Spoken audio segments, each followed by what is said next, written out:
नमस्कार दोस्तों, स्वागत है हमारे YouTube चैनल टारगेट यूनिवर्स में। यहाँ हम पॉलिटी के ऑडियो प्रस्तुत करते हैं जो आपके आने वाले हर एक एग्जाम में मदद करेगा। तो चलिए देर न करते हुए इस ऑडियो को सुनते हैं। सबसे पहले दोस्तों आज हम पढ़ने जा रहे हैं संविधान। तो थोड़ा सा मैं आपको संविधान बता देता हूँ कि संविधान आखिर क्या है, क्योंकि आपको ये पता होना चाहिए ना कि जो आप पढ़ने जा रहे हैं वो है क्या आखिर। देखिए प्रश्न निकल कर आता है कि कॉन्स्टिट्यूशन आखिर क्या है, संविधान आखिर क्या है। तो एक बात ध्यान रखिएगा, अगर हम संविधान की बात करते हैं तो नियमों, कानूनों और परंपराओं का एक ऐसा संकलन है जो किसी देश की शासन व्यवस्था को चलाने के लिए संचालित होता है। जैसे दोस्तों हमारा एक ऐसा संविधान है, कैसा संविधान है, ऐसा एक संविधान है। ये संविधान इसलिए बनाया गया है क्योंकि ये हमारे देश की शासन व्यवस्था को संचालित कर सके। क्या कर सके? हमारे देश की शासन व्यवस्था को संचालित कर सके। और यही शासन व्यवस्था दोस्तों क्या होगी? यही शासन व्यवस्था हमारे देश के निर्देश की भांति कार्य करेगी। तो हम कैसे कह सकते हैं संविधान क्या है? संविधान कानूनों और नियमों का समुच्चय है। कानूनों का और नियमों का क्या है? संकलन है। क्या है दोस्तों? संकलन है। ठीक है। जैसे दोस्तों मान के चलिए आपके घर में, जैसे आपका घर होगा, उस घर में आप लोग रहते होंगे, उस घर में आपके माता और पिता ने दोस्तों क्या किया होगा? एक नियम बना के रखा होगा कि सुबह कितने बजे उठना है, क्या करना है, कैसे रहना है। किचन में माता जी ने नियम बनाया होगा कि बिना स्नान ध्यान करके किचन में प्रवेश नहीं करना है। ऐसा कुछ नियम होगा ना, आपके घर में भी होगा। रात में 10 बजे के बाद घर के अंदर, घर से बाहर नहीं जाना है, घर के अंदर ही रहना है, बहुत शांतिपूर्ण और बहुत सौहार्दता से जीवन यापन करना है। कुछ ऐसा ही आपके माता पिता ने घर के कुछ नियम बनाए होंगे दोस्तों, क्योंकि घर जो है उस घर में कुछ लोग रहते हैं। उसी तरीके से दोस्तों ये संपूर्ण भारत में, इस भारत के लोगों के मध्य, इन भारत के लोगों को आपस में जोड़ने के लिए और इस तरीके से भारत में इस संपूर्ण शासन व्यवस्था को संचालित करने के लिए एक दोस्तों संविधान बनाया गया। क्या बनाया गया? ये संविधान बनाया गया। ये ओरिजिनल इसी तरीके से दिखता है, कॉन्स्टिट्यूशन ऑफ इंडिया लिखा हुआ है। ठीक है, क्या लिखा हुआ है? Constitution of India. इस तरीके से बनाया गया है। अब प्रश्न निकल कर आता है दोस्तों कि जो संविधान है, ये संविधान आखिर बना कैसे? ये संविधान आखिर बना कैसे? तो दोस्तों इस संविधान को बनाया है कुछ ऐसे लोगों ने मिलकर। आप देख सकते हैं ऐसे कुछ लोगों ने मिलकर बैठ करके हमारे देश के बहुत स्वर्णिम संविधान को बनाया है। और दोस्तों संविधान निर्माण में सबसे बड़ा योगदान है डॉक्टर भीमराव अम्बेडकर जी का। तो आइए दोस्तों इस विकास यात्रा को चर्चा करते हैं कि संविधान आखिर बना कैसे, क्या कारण था कि हमारा देश संविधान निर्माण की यात्रा तक पहुंच गया। Yes and no? तो यस। तो आप मुझे ध्यान से सुनेंगे दोस्तों, और आज की क्लास से ही आपको पता चल जाएगा कि हमारा लेवल क्या होने वाला है। ठीक है, तो आप मुझे फोकस करके सुनेंगे, क्योंकि ध्यान रखिएगा दोस्तों हमारा संविधान कैसे बना। तो आप मुझे सुने, केवल जैसे आप मूवी देखने जा रहे हैं ना, बस वैसे सुनते चलें। आप कुछ नहीं करना है, कुछ नहीं करना है दोस्तों, बस मुझे सुनते हुए चलना है। आइए है तो संविधान, उसके पहले हमें इतिहास को जानना पड़ेगा। अच्छा, इतिहास क्यों जानना है दोस्तों? इतिहास में एक व्यक्ति हुआ जिसका नाम है नेपोलियन। कभी ना कभी आपने जीवन में सुना होगा नेपोलियन के बारे में। नेपोलियन कहता है कि अगर मुझे किसी देश का इतिहास पता चल जाए, अगर मुझे किसी देश का इतिहास पता करना है तो सबसे पहले मुझे उस देश का भूगोल जानना पड़ेगा। क्या जानना पड़ेगा? मुझे उस देश का भूगोल जानना पड़ेगा।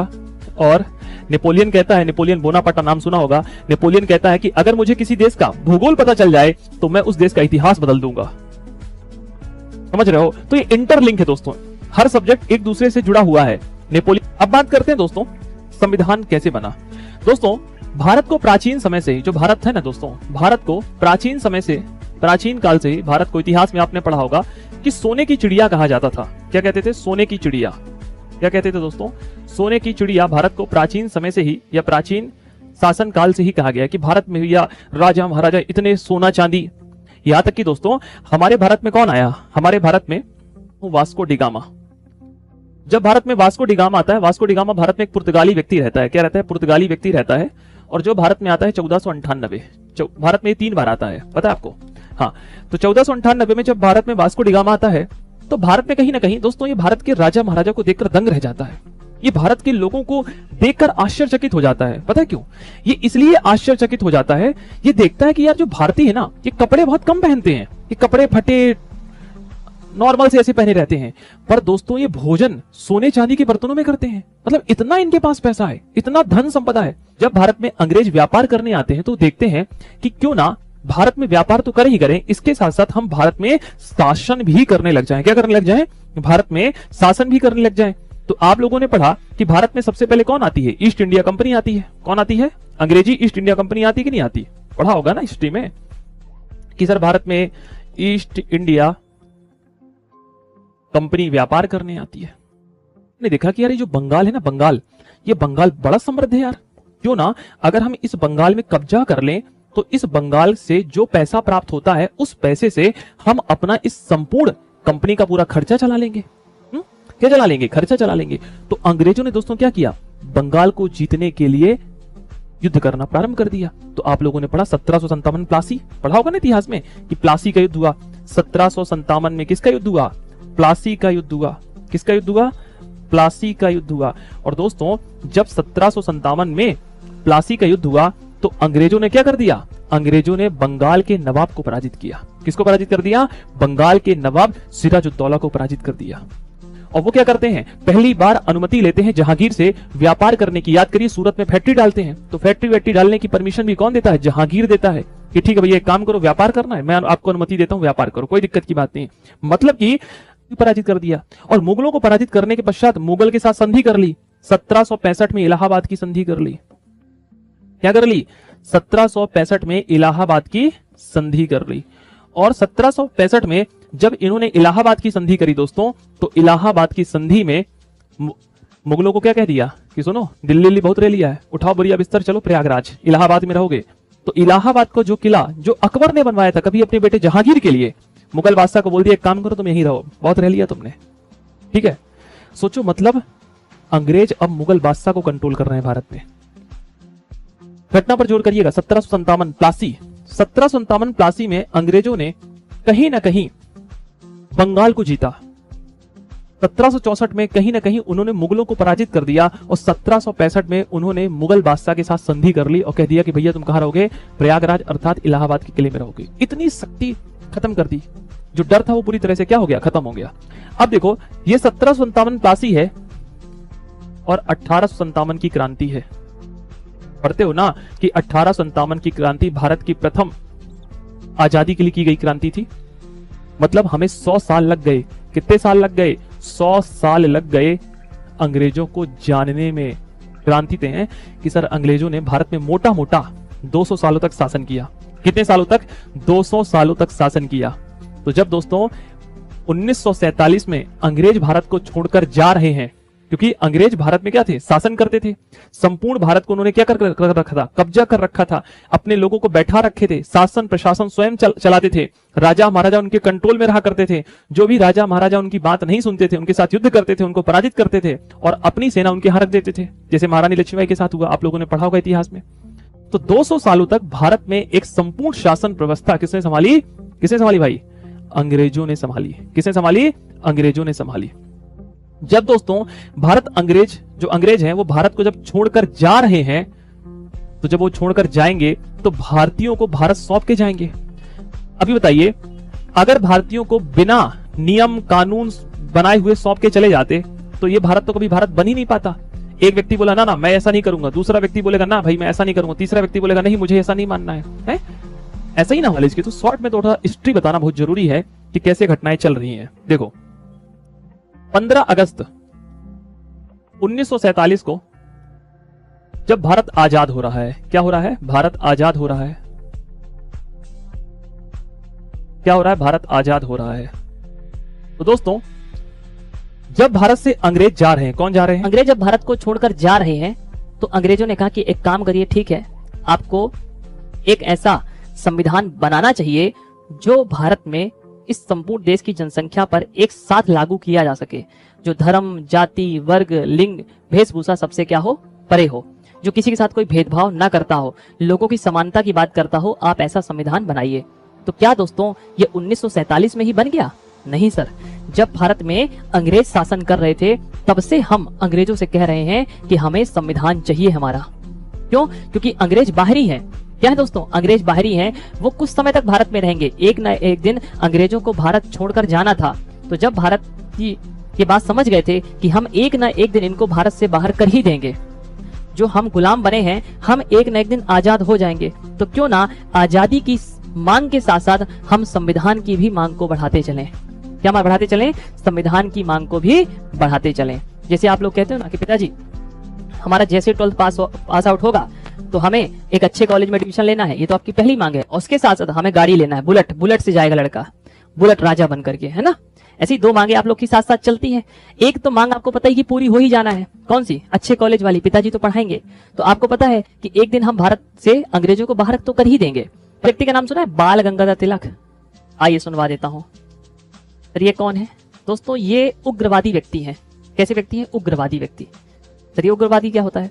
उग्रवादी तात्पर्य मतलब आप लोगों जैसे है, उग्रवादी विचारधारा के व्यक्ति है।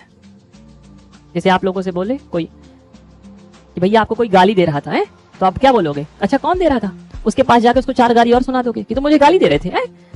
4 संस्कृत के 4 शब्द और सुना दोगे उसको। लो भाई बराबर हो गया ना, तुमने मुझे दी, मैंने तुमको दे दी, बराबर, हिसाब बराबर कर दिया आप लोगों ने। ऐसे ही हो ना।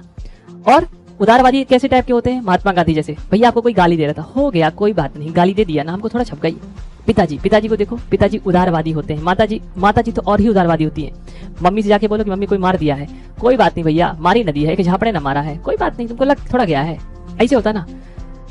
अपने बड़े वाले भाई से बता दो कि भैया कोई मार दिया, भैया बोलेगा रुक जा, निकाल बुलेट, लठ निकाल, दोनों मारेंगे चलेंगे। ऐसा होता ना। तो जो ऐसी विचारधारा के लोग होते हैं उनको बोलते हैं उग्रवादी विचारधारा। तो हमारे दोस्तों जब हमारी आजादी की मांग चल रही थी तो आजादी की मांग में 2 तरीके के लोग थे। एक थे उग्रवादी जैसे भगत सिंह, सुखदेव, राजगुरु, चंद्रशेखर आजाद, जो बम हथियार से आजादी की बात करते हैं। और दूसरे उदारवादी लोग जैसे आपके जवाहरलाल नेहरू, सरदार वल्लभ भाई पटेल, महात्मा गांधी, ये लोग हाथ जोड़ने से बात करते हैं कि शांतिपूर्ण तरीके से अपन बात करेंगे। तो पहली बार बाल गंगाधर तिलक कह रहे हैं कि भैया भारत में संविधान सभा होनी चाहिए। तो सर्वप्रथम संविधान सभा की बात आपने की है। किसने की है भैया? आपने की थी। इस बात को जरूर ध्यान रखिएगा। बाल गंगाधर तिलक ने सर्वप्रथम किसकी मांग की है? संविधान। दोस्तों भारतीय राष्ट्रीय कांग्रेस के द्वारा समय समय पर बहुत सारे विधेयक पारित किए जाते थे देश की आजादी के लिए। उसमें एक विधेयक था जिसका नाम था स्वराज विधेयक। तो सबसे पहली बात आपने स्वराज विधेयक में संविधान सभा की मांग की, ठीक है। पर दोस्तों आपकी जो मांग थी वो स्वराज विधेयक में देखने को हमें सबसे पहली बार मिली, ठीक है। इसके बाद कोई दिक्कत की बात नहीं है। अब सबसे पहले अगर हम बात कर लेते हैं इस मांग के बारे में, तो 1922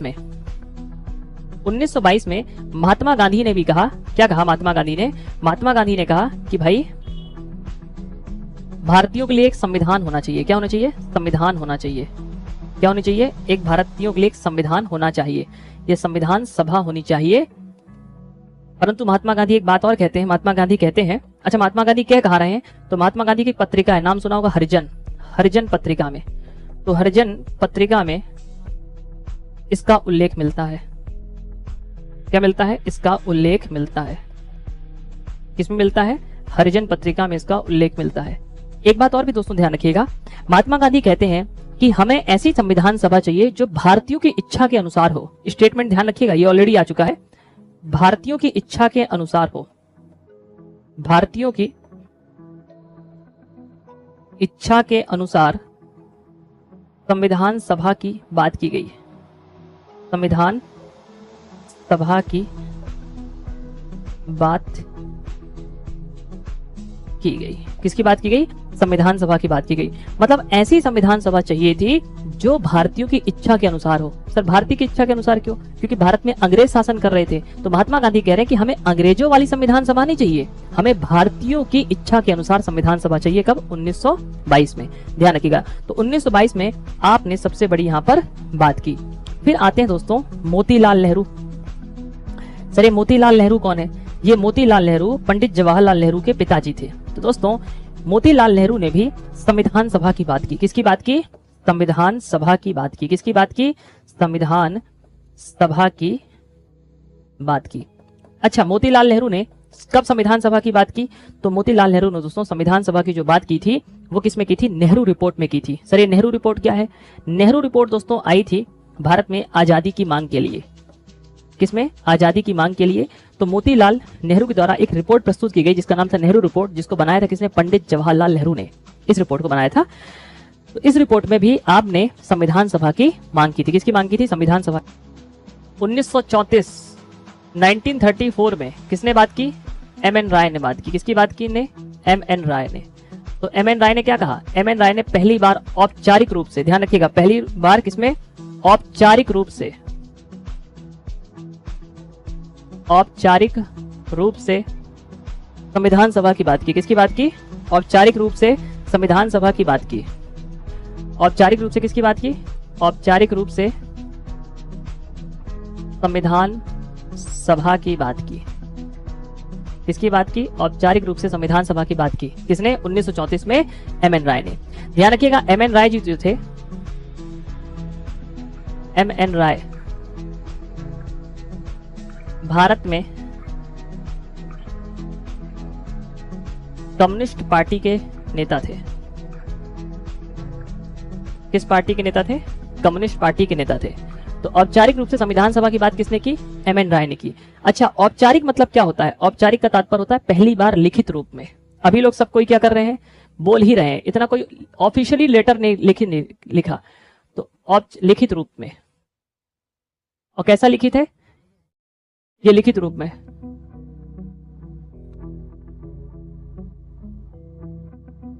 ध्यान रखिएगा, तो औपचारिक रूप की हम बात कर रहे हैं। तो एम.एन. राय ने दोस्तों औपचारिक रूप में संविधान सभा की बात की है 1934 में, ठीक है ना। और एम.एन. राय दोस्तों, ये क्वेश्चन आपके रेलवे में आ चुका है कि बताइए भारत में कम्युनिस्ट पार्टी के नेता कौन थे? तो भारत में कम्युनिस्ट पार्टी के जो नेता थे आपके एम.एन. राय थे। कम्युनिस्ट पार्टी को हिंदी बोलते हैं मार्क्सवादी पार्टी। मार्क्सवादी विचारधारा से प्रभावित है, जो मार्क्सवादी विचारधारा से प्रभावित है, विचारधारा से प्रभावित है।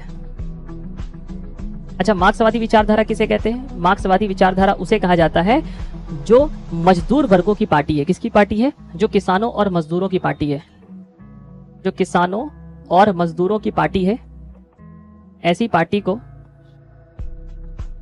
जो मजदूरों की बात करती है, किसानों और मजदूरों की बात करती है, ऐसी पार्टी को हम क्या कहते हैं? मार्क्सवादी पार्टी के नाम से जानते हैं, मार्क्स विचारधारा के नाम से जानते हैं। मार्क्स सुना है? कार्ल मार्क्स का नाम सुना होगा। कार्ल मार्क्स ने किताब लिखी है।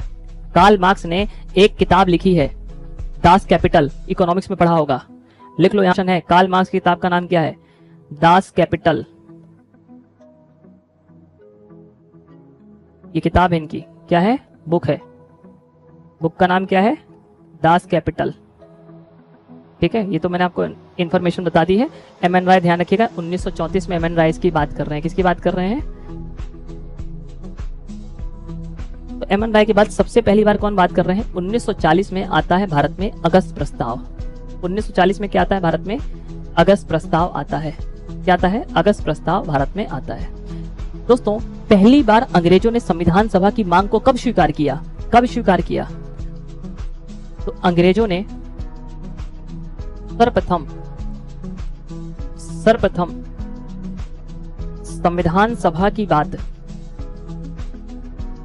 संविधान सभा की बात 1940 के अगस्त प्रस्ताव में की है। किसमें की है? अगस्त प्रस्ताव में की है। अच्छा, 1940 के अगस्त प्रस्ताव में क्यों की है? क्योंकि दोस्तों इसी समय द्वितीय विश्व युद्ध चालू हो जाता है। अच्छा, कारण क्या रहता है मांगने का? कारण इसलिए रहता है क्योंकि 1939 से लेकर के 1945 तक पूरे विश्व युद्ध में चालू हो जाता है, पूरे विश्व में द्वितीय विश्व युद्ध। क्या चालू हो जाता है? द्वितीय विश्व युद्ध प्रारंभ हो जाता है। और द्वितीय विश्व युद्ध चालू होता है 1939 से लेकर 1945।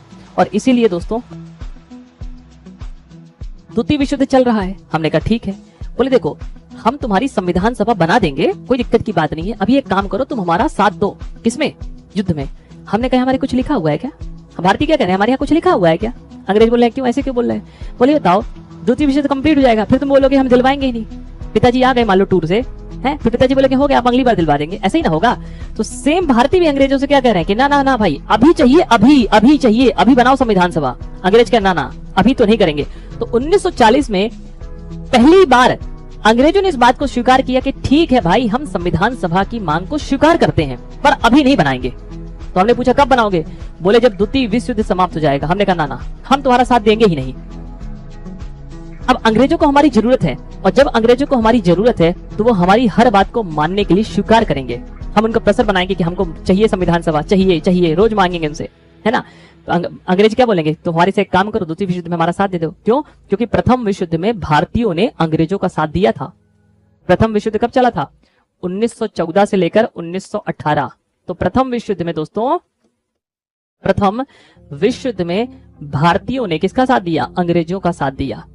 और अब द्वितीय विश्व युद्ध में हम इसलिए इनका साथ नहीं दे रहे क्योंकि ये हमारी बात नहीं मान रहे हैं।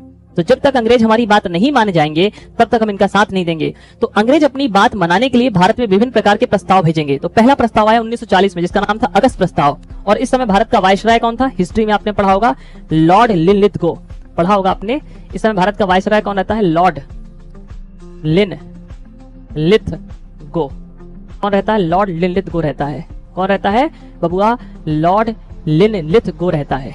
कौन रहता है? लॉर्ड लिनलिथगो रहता है। तो क्या अगस्त प्रस्ताव में भारतीयों ने स्वीकार कर लिया? भारतीयों ने कहा कि नहीं, अभी संविधान सभा चाहिए। क्यों? अगस्त प्रस्ताव को इसलिए स्वीकार कर दिया क्योंकि इसमें युद्ध के बाद की बात की गई थी कि युद्ध के बाद देंगे, हमने करना। अब दोस्तों अंग्रेजों के लिए क्या है? अब हमारे दोस्तों देश में अंग्रेजों के लिए बहुत बड़ी समस्या ये है कि कहीं ना कहीं उन्हें भारतीयों का साथ चाहिए। किसका साथ चाहिए? भारतीयों का साथ चाहिए। और अगर भारतीयों का साथ चाहिए तो उन्हें हमारी मांगों को मानना पड़ेगा। और अगर उन्हें हमारी मांगों को मानना है तो समय पर हमारी चीजों को स्वीकार करना पड़ेगा। तो अब हम अंग्रेज लेकर आते हैं दोस्तों एक प्रस्ताव, जिसे हम कहते हैं 1942 का कृष प्रस्ताव। सुना होगा। कौन सा प्रस्ताव? कृष प्रस्ताव लेकर आते हैं। अब ये 1942 में कृष प्रस्ताव भारत में आता है। बहुत बड़ा प्रस्ताव रहता है। अब ये कृष प्रस्ताव क्या कहता है? कृष प्रस्ताव कहता है कि हम संविधान सभा की मांग को स्वीकार करते हैं। हम संविधान सभा की मांग को स्वीकार करते हैं। क्या करते हैं? हम संविधान सभा की मांग को स्वीकार करते हैं। ठीक है। अब जब ये भारत पहुंचा, कौन? जिसका नाम है कृष प्रस्ताव। कब पहुंचा? 1942 में भारत में पहुंचा। तो ये कहा कि ठीक है, आपको संविधान सभा चाहिए ना? हमने कहा हाँ चाहिए। हम कब से मांग रहे हैं? 1895 से मांग रहे हैं तुमसे। बोला ठीक है, हम आपको संविधान सभा देंगे। हमने कहा बहुत अच्छी बात है, पटाखा फोड़ो, रस्सी बम। बोले एक काम है पर। हमने कहा बताओ। बोले युद्ध के बाद देंगे। हमने कहा ये बताओ, ये जो प्रस्ताव आया था ये भी तो ही बात कह रहा था, तो तुम काहे को आए हो? बोले वो क्या है कि मैं बहुत खास इंसान हूं अंग्रेजों का, इसलिए मुझे भेजा गया है कि एक काम करो, भारतीयों से जाकर बात करो। हमने कहा अच्छी बात है। हमने कहा दोस्तों ये तो मांग नहीं होने वाली है, क्योंकि हमें संविधान सभा चाहिए अभी। क्या चाहिए? अभी चाहिए। तो क्या बताओ, क्या कृष प्रस्ताव को भारतीय स्वीकार करेंगे? नहीं करेंगे। क्यों? क्योंकि इसमें युद्ध के बाद की बात की गई है। तो भारतीयों ने इसको क्या कर दिया दोस्तों? भारतीयों ने इसको अस्वीकार कर दिया। भारतीयों ने इस बात को अस्वीकार कर दिया। तो क्या कृष प्रस्ताव सही रहा? अस्वीकार कर दिया। तो क्या बताइए, क्या कृष प्रस्ताव संविधान सभा के लिए सफल रहा? नहीं रहा सर। क्यों? क्योंकि इसमें द्वितीय विश्व युद्ध के बाद की बात की गई थी। क्योंकि द्वितीय विश्व युद्ध 1939 से लेकर 1945 तक द्वितीय विश्व युद्ध चला। हमने कहा सर बिल्कुल सर चला, द्वितीय विश्व युद्ध चला। दोस्तों 1945 में द्वितीय विश्व युद्ध समाप्त हुआ। क्या हुआ? द्वितीय विश्व युद्ध समाप्त हुआ तो अब अंग्रेजों के ऊपर एक दबाव आने लग गया। क्या दबाव आने लग गया? ये दबाव आने लग गया कि एक काम करो यार, भारतीयों को आजाद करो। क्यों भारत में शासन इतने लंबे समय तक शासन करके बैठे हो? ये भारतीय सब जगह जाके बता रहे हैं कि अंग्रेज हमारा शोषण कर रहे हैं, हम सोने की चिड़िया थे। महात्मा गांधी द्वितीय गोलमेज सम्मेलन जाके क्या कहते हैं अंग्रेजों से? देखो हमारे पास कपड़े नहीं है पहनने के लिए, इतना लूट लिया साले तुम लोगों ने। रैमजे मैकडोनाल्ड महात्मा गांधी को ऐसे देख रहा है। महात्मा गांधी वहां के प्रिंस से जाके क्या कह रहे हैं कि भारत को इतना लूट लिया है कि भारत सोने की चिड़िया से फकीर की चिड़िया बन गया है। और नो डाउट भारत में दोस्तों इतना ज्यादा अंग्रेजों ने भारत का शोषण किया, आप सोच भी नहीं सकते। हर तरीके से शोषण किया, किसानों का शोषण किया, मजदूरों का शोषण किया, राजा महाराजाओं का शोषण किया, सबका शोषण किया। अब दोस्तों धीरे धीरे क्या स्थितियां निर्मित हो रही हैं? क्योंकि दोस्तों 1945 आते आते तक भारतीय जो राजनेता है, भारतीय किसान है, जो मजदूर वर्ग है, वो धीरे धीरे क्या है जागरूक हो रहा है। वो नहीं चाह रहा कि उनका कोई शोषण अब करे। और अब अंग्रेजों को भी समझ में आ गया है कि अब भारत में लंबे समय तक शासन कर पाना मुश्किल है। तो अब इसलिए दोस्तों आ रहा है कैबिनेट मिशन। ध्यान रखिएगा, वेरी इंपॉर्टेंट मिशन है। यहां से सीधा आपके क्वेश्चन एग्जाम में छपेंगे। अगर आप प्रीवियस उठाकर देखेंगे तो यहां से आपको भर भर के क्वेश्चन मिलेगा। दोस्तों आता है कैबिनेट मिशन। क्या आता है? कैबिनेट मिशन आता है। कैबिनेट मिशन कब आता है? कैबिनेट मिशन आता है 1946 में। अच्छा एक बात ध्यान रखिएगा दोस्तों, जब एक कैबिनेट मिशन आता है तो इस कैबिनेट मिशन में कुल 3 लोग रहते हैं। कितने लोग रहते हैं? कुल 3 लोग रहते हैं। 3 लोग रहते हैं। कौन कौन रहते हैं दोस्तों? जो ये प्रस्ताव जो लेकर आता है ना, इसका नाम है स्टेफोर्ड क्रिप्स। ये भी रहता है इसमें। इसको वापस भेजा जाता है इसकी बड़ी बेइज्जती हो जाती है भारत में। किसकी? क्रिप्स की। क्योंकि ये महात्मा गांधी के पास जाता तो महात्मा गांधी इसको भगा देते हैं, जवाहरलाल नेहरू इसको भगा देते हैं, मोहम्मद अली जिन्ना इसको भगा देते हैं, बेचारे की इज्जत नहीं रहती। तो वापस इज्जत प्राप्त करने आता है 1946 में। उसका नाम रहता है आपके कैबिनेट मिशन। तो कैबिनेट मिशन में कुल 3 लोग रहेंगे, आपको याद कर लेना अगर एग्जाम निकालना है। तीनों के नाम कौन कौन से हैं? तो पहला तो हो गया दोस्तों Stafford Cripps, Stafford Cripps, Lord Pethick Lawrence, Lord Pethick Lawrence और एबी अलेक्जेंडर, एबी अलेक्जेंडर।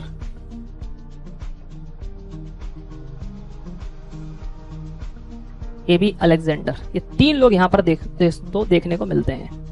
कौन कौन से? लॉर्ड पैथिक लॉरेंस, स्ट्रेफोर्ड क्रिप्स और एबी अलेक्जेंडर। कितने लोग आते हैं? 3 लोग भारत में आते हैं। किस मिशन के नाम तहत ये आते हैं? कैबिनेट मिशन के तहत आते हैं। किस मिशन के तहत आते हैं? कैबिनेट मिशन के तहत आते हैं। किसके तहत आते हैं? कैबिनेट मिशन के तहत भारत में 3 लोग आते हैं, जिनका नाम है स्ट्रेफोर्ड क्रिप्स, एबी अलेक्जेंडर और आपके पैथिक लॉरेंस। 3 लोगों को भारत में भेजा जाता है। और पहली बार दोस्तों कैबिनेट मिशन में क्या कहा गया कि हम भारत में संविधान सभा का निर्माण करेंगे। किसका निर्माण करेंगे? संविधान सभा का गठन करेंगे। किसका गठन करेंगे? संविधान सभा का गठन करेंगे। दूसरी बात, इन्होंने एक बात और कह दी कि संविधान सभा में दोस्तों क्या होगा? संविधान सभा का तो गठन करेंगे ही करेंगे, साथ ही साथ 10 लाख की आबादी में, 10 लाख की जनसंख्या में, 10 लाख की जनसंख्या में एक व्यक्ति को संविधान सभा भेजा जाएगा। कहां भेजा जाएगा? संविधान सभा भेजा जाएगा। आपके क्षेत्र में सांसद होगा, विधायक होगा, सांसद तो होगा। ये बताइए, जो सांसद है वो आप सभी लोगों की बात को लेकर जाता है ना, विधानसभा में उठाता होगा। आप एमपी के होंगे, यूपी के होंगे, बिहार के होंगे, जहां के भी होंगे, आपकी बात को, आपके क्षेत्र की बात को कौन लेके जाता है? विधायक लेके जाता है। कि आप खुद पहुंच जाते हो कागज वागज लेके विधानसभा कि आज अपन ही कार्रवाई करेगा? ऐसा तो नहीं होता। आपके क्षेत्र का विधायक सांसद लेके जाते होंगे, क्योंकि आपने अपने प्रतिनिधि चुना है। किसको? सांसद और विधायकों को। और आपके सांसद विधायक बैठता है विधानसभा में और सांसद बैठता है लोकसभा में, और वो आपकी बातों को वहां उठाता है ना। आप मंत्री जी के पास जाते हैं ना, ज्ञापन सौंपने की, मंत्री जी हमारा शोषण हो रहा है, देखिए ज्ञापन सौंपते हो, वही होता है ना। तो अंग्रेज भी कह रहे हैं कि पूरे भारत के लोग संविधान सभा नहीं पहुंच जाएंगे। 10 लाख की आबादी से कोई एक व्यक्ति संविधान सभा में जाएगा जो 10 लाख के लोगों के लिए संविधान बनाएगा। तो 10 लाख में से एक व्यक्ति, तो उस तरीके से भारत की जो जनसंख्या होगी, तो प्रत्येक जनसंख्या का आंकड़ा निकालते हुए उसमें से 10 लाख की आबादी से एक एक व्यक्ति को यहाँ पे भेजा जाएगा। ध्यान रखिएगा, इतना एक एक व्यक्ति को यहाँ पे भेजा जाएगा। तो 10 लाख की जनसंख्या में एक व्यक्ति को हम यहाँ पे भेजने की बात करेंगे। क्लियर ना? हम भारत में संविधान सभा की बात करेंगे। एक बात जो सबसे इंपॉर्टेंट बात है, पता है क्या आपको? कभी भी अंग्रेजों ने पाकिस्तान की मांग को स्वीकार किया ही नहीं। तो कभी आपसे प्रश्न पूछे कि क्या कैबिनेट मिशन में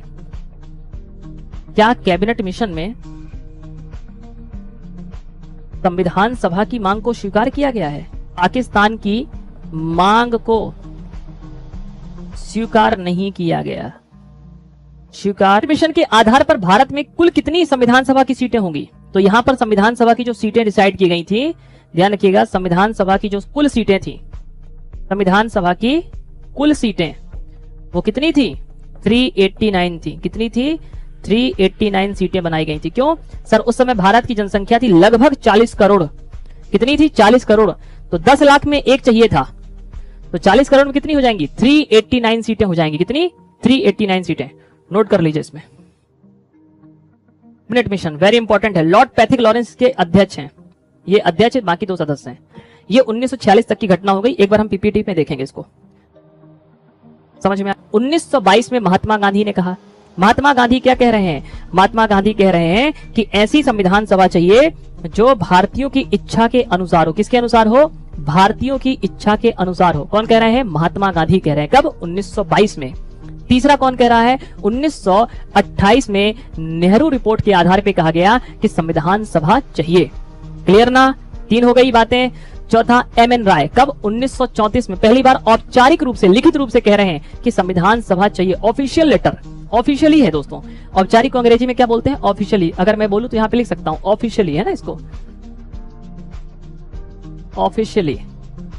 क्लियर? फिर 1940 में पहली बार अंग्रेज इस बात को स्वीकार कर रहे हैं। कब? 1940 में, कि चलो ठीक है, आपको संविधान सभा चाहिए, हम संविधान सभा मांग करते हैं। तो अगर मान लो रेलवे में क्वेश्चन आ गया कि बताओ अंग्रेजों ने पहली बार संविधान सभा की मांग को कब स्वीकार किया? अंग्रेजों ने पहली बार संविधान सभा की मांग को कब स्वीकार किया? एक लाइन में आंसर दो मुझे जल्दी से। अगर ये लाइन का आंसर दे दिया मतलब खोपड़ी में कुछ जा रहा है। 1940 के अगस्त प्रस्ताव में, 1940 के अगस्त प्रस्ताव में यहां पे बात की गई है। क्लियर ना? पहली बार भारतीयों में औपचारिक रूप से कब बात की गई? औपचारिक रूप से कब बात की गई? आंसर दीजिए। औपचारिक रूप से कब बात की गई? 1934 में। 1934 में भारतीयों ने बात की औपचारिक रूप से, और 1940 में अंग्रेजों ने बात की। किसने बात की? अंग्रेजों ने बात की। ये बताइए दोस्तों, क्या क्रिप्स प्रस्ताव को स्वीकार किया गया? क्या क्रिप्स प्रस्ताव को स्वीकार किया गया? क्या भारतीयों ने क्रिप्स प्रस्ताव को स्वीकार कर लिया? सर नहीं किया। क्यों नहीं किया? क्योंकि सर क्रिप्स प्रस्ताव में कहा गया था कि युद्ध के बाद हम संविधान सभा की बात करेंगे, कहा गया था ना। तो मेरा प्रश्न ये है कि कब अंग्रेजों ने इस बात को स्वीकार किया कि हम अब तुम्हारे लिए संविधान बना रहे हैं, संविधान सभा बना रहे हैं, और किसके आधार पर हमारी संविधान सभा बनी है? तो कैबिनेट मिशन के आधार पर हमारी संविधान सभा का गठन हुआ है। तो संविधान सभा का जो गठन हुआ है बबुआ, संविधान सभा का गठन वह कैबिनेट मिशन के आधार पर हुआ है। किसके आधार पर हुआ था? कैबिनेट मिशन के आधार पर हुआ है। संविधान सभा एक ऐसी संस्था है जिसकी स्थापना, तो देखो 1946 में संविधान सभा की यात्रा प्रारंभ हो गई है। भारत में संविधान बनने लग गया, संविधान की यात्रा चालू हो गई। और उसी बीच क्या होंगे? उसी बीच मुस्लिम लीग कहे कि नहीं नहीं, हमें पाकिस्तान की मांग चाहिए, हमें पाकिस्तान चाहिए। क्या चाहिए? हमें पाकिस्तान चाहिए। अंग्रेज क्या कह रहे हैं? अंग्रेज कह रहे हैं तुमको जो करना है कर लो, चुनाव लड़ना है, चुनाव लड़ना है कि नहीं लड़ना, अंग्रेज कह रहे हैं। अब मुस्लिम लीग चाह रही कि एक काम करते हैं। मुस्लिम लीग ने कहा ठीक है, एक काम करते हैं, हमारी बातों को नहीं माना जा रहा है तो अपन एक काम करते हैं, पहले चुनाव लड़ लेते हैं, चुनाव लड़ लेते हैं, और चुनाव में जैसे हमारी सीटें ज्यादा आ जाएंगी हमारा वर्चस्व हो जाएगा, और जब हमारा वर्चस्व हो जाएगा तो हम अपने लिए अलग देश बना लेंगे। समझ में आ गया? आपने क्या सोचा? मुस्लिम लीग ने क्या सोचा कि एक काम करते हैं, कैबिनेट मिशन आया है, भारत में चुनाव होना है, हम भी चुनाव में भाग लेते हैं। पहले मुस्लिम लीग ने कहा कि हम चुनाव में खड़े ही ना होंगे। अंग्रेजों ने कहा देखो ऐसा है, तुमको खड़ा होना हो तो हो, नहीं होना हो तो मत हो, ठीक है, हम संविधान सभा बना रहे हैं, आना हो तो आ जाना। अंग्रेजों मुस्लिम लीग को लगा कि यार ये तो मेरे को इज्जत ही नहीं दे रहे यार कोई। तो मुस्लिम लीग ने कहा एक काम करते हैं, पहले चुनाव लड़ लेते हैं, चुनाव में हमारे लोग जीत जाएंगे, और जब हमारे लोग चुनाव में जीत जाएंगे तो हम अपने लिए अलग से पाकिस्तान बना लेंगे। ठीक है, तो बताओ क्या मुस्लिम लीग कैबिनेट मिशन के आधार पर बनने वाले संविधान सभा के चुनाव में खड़ी रहेगी कि नहीं रहेगी? चुनाव में भाग लेगी मुस्लिम लीग? चुनाव में मुस्लिम लीग भाग लेगी? क्या 1946 के कैबिनेट मिशन के आधार पर भारत में होने वाले चुनाव में मुस्लिम लीग भाग लेगी? लेगी ना। उद्देश्य क्या है? उद्देश्य यह है कि चुनाव जीतने के बाद हम फिर पाकिस्तान बनाएंगे। पहले चुनाव तो जीत जाएं, फिर पाकिस्तान बनाएंगे, क्योंकि हमारी पार्टी के लोग रहेंगे, हमारा दिल रहेगा, हमारे लोग रहेंगे, हम नया देश बना लेंगे। हैं? जैसे आज मोदी जी चाहें तो संविधान में कुछ भी परिवर्तन कर दें, सरकार उनकी है, क्या बहुमत है उनका, ऐसा ही है ना? हाँ ऐसा ही है। तो घटनाएं समझ में आ रही है, घटनाएं क्या चल रही हैं, अब पढ़ेंगे कल दोस्तों। यह ऑडियो आपको कैसा लगा कमेंट बॉक्स में ज़रूर बताएं, और इस चैनल को सब्सक्राइब कर लें जिससे आगे आने वाले ऑडियो और वीडियो आपको मिलती रहें। आपने अपना कीमती समय दिया, इसके लिए धन्यवाद। मिलते हैं नेक्स्ट ऑडियो के साथ।